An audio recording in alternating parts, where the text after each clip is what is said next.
Good day guys, this is Mom Shikuriki again, and today we're going to do unboxing and reviews about KitchenAid coffee drip maker without using filter paper for coffee.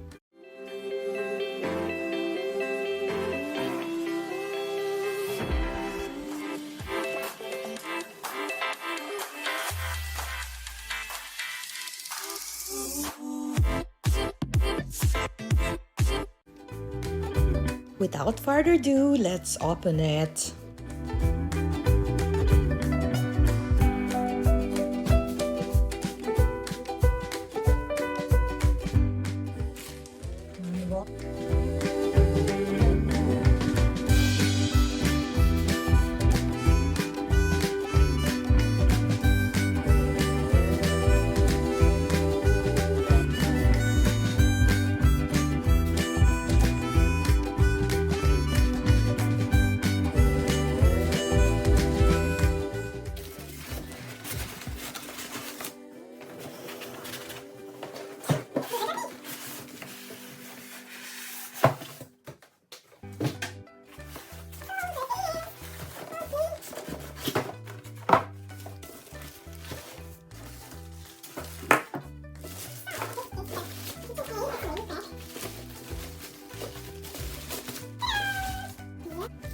So, ayan siya guys. Maganda siya, di ba?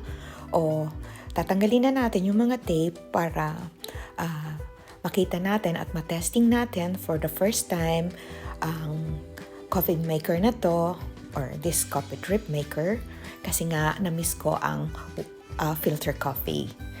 So, meron siyang ganito na detachable yung water tank niya. So, it's easy to fill up the water. The sink and fill it up. Yes, and the front has, it is closed, so oops, lift in this cover. Okay, I have to lift in this cover. Let's go. Now, I think this one is good. Plus canister. Look, for maximum 12 cups.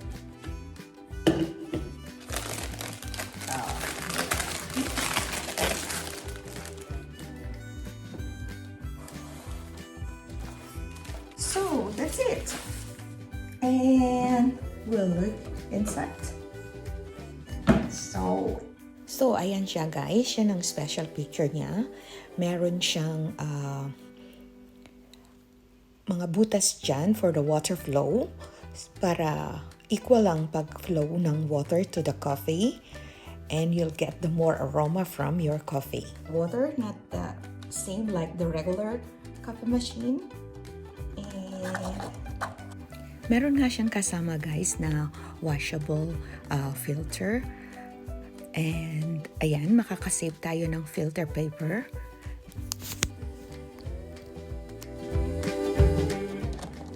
Like that. And also the pictures that you can put, you don't need the cup measure for that because you can just put it in there. It has this measurement there. Yes, and look. And ayan nga siya guys. Ayan yung coffee maker. Meron siyang timer. At pwede nyo iset kung anong oras nyo gusto na automatic mag-on siya. Tapos after that, kung tapos na siya, meron siyang 35 minutes na automatic setting na para warm siya.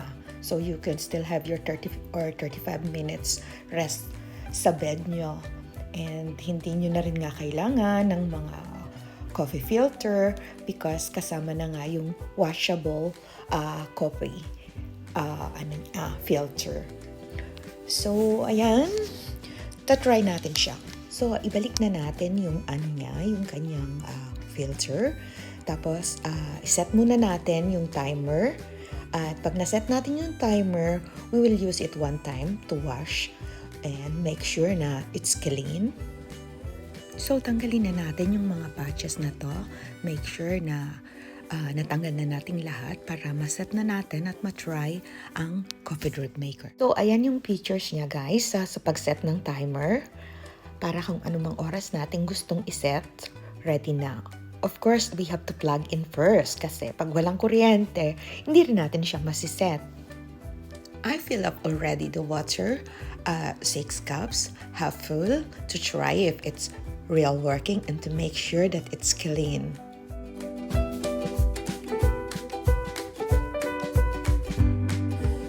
Meron din siya sa front na on and off button.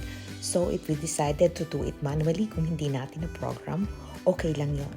Now, ipoprogram na siya ng husband ko para mas madali. Kung magising siya, nakaset na yung coffee niya. Na-miss ko kasi guys yung filter coffee or we call it here Americana. Kaya naisipan namin bumili ng ganitong drip coffee maker. So ayan nga, siniset na natin siya. So this is the first trial, cooking just water and to see if it's all working. Also, it gives a beep sounds 3 times after when it's done. In compared to my built-in coffee machine, which I can have almost everything from latte macchiato, cappuccino, ristretto, espresso, milk, hot water, and so on. I still miss this filter coffee from the regular coffee machine, which I said we call it Americana. Sometimes it's just happened that I have enough from this kind of coffee because this one have this whole beans coffee, and I also can put powdered coffee, but the taste is always the fresh brewed, and it has no filter. So that means it has more stronger taste and it's really different. That's why. And this is the reason why I get this coffee drip maker. Kasi nga, na-miss ko yung coffee Americano or filter coffee. I can have that regular coffee without the filter and fresh ground coffee in my other coffee machine. But as I've said, there comes a time that we have a visitor and they want this filter coffee. So we decided to get this one. And the result is incomparable. They are both good. The only difference is the price, of course, but both are good. That's my opinion.